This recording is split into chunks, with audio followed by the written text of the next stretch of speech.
Évangile selon Marc, chapitre 3. Jésus entra de nouveau dans la synagogue. Il s'y trouvait un homme qui avait la main sèche.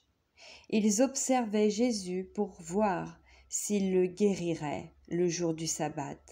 C'était afin de pouvoir l'accuser.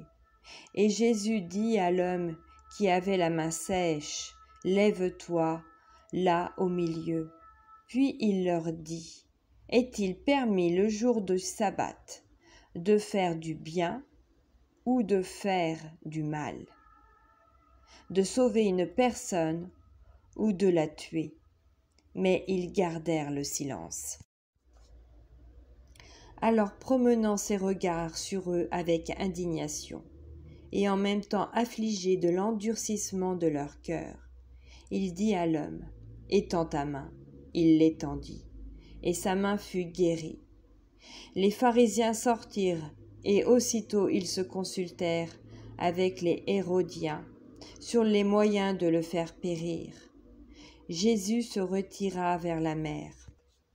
Avec ses disciples, une grande multitude le suivit de la Galilée, et de la Judée, et de Jérusalem, et de l'Idumée, et d'au-delà du Jourdain, et des environs de Tyr et de Sidon, une grande multitude apprenant tout ce qu'il faisait vint à lui.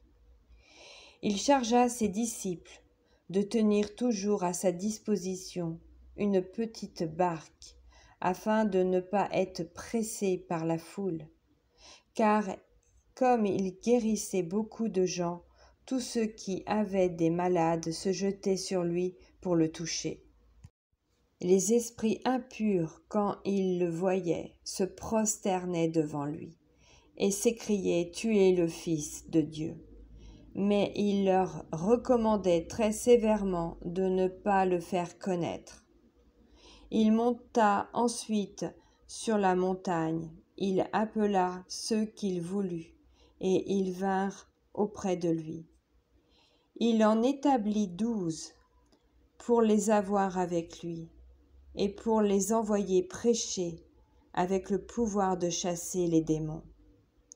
Voici les 12 qu'il établit: Simon, qu'il nomma Pierre, Jacques, fils de Zébédée, et Jean, frère de Jacques, auquel il donna le nom de Boanerges, qui signifie fils du tonnerre, André, Philippe, Barthélemy, Matthieu, Thomas, Jacques, fils d'Alphée, Thaddée, Simon le Cananite, et Judas Iscariote, celui qui livra Jésus.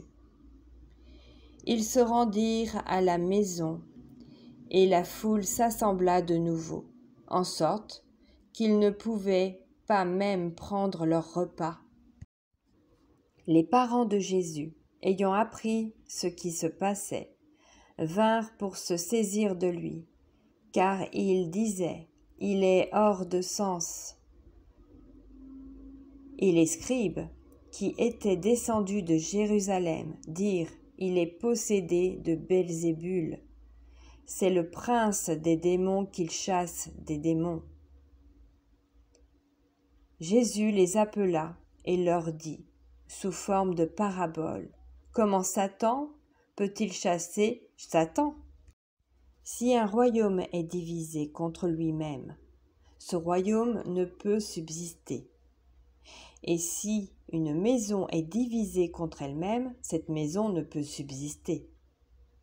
Si donc Satan se révolte contre lui-même, il est divisé, et il ne peut subsister. Mais c'est en fait de lui. Personne ne peut entrer dans la maison d'un homme fort et piller ses biens sans avoir auparavant lié cet homme fort. Alors il pillera sa maison.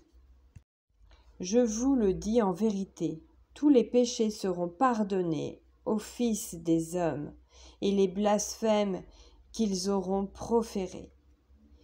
Mais quiconque blasphémera contre le Saint-Esprit n'obtiendra jamais le pardon. Il est coupable d'un péché éternel. Jésus parla ainsi parce qu'il disait « Il est possédé d'un esprit impur ». Survinrent sa mère et ses frères, qui se tenant dehors l'envoyèrent appeler. La foule était assise autour de lui, et on lui dit « Voici ta mère et tes frères sont dehors, et ils demandent. » Et il répondit « Qui est ma mère? Et qui sont mes frères ?»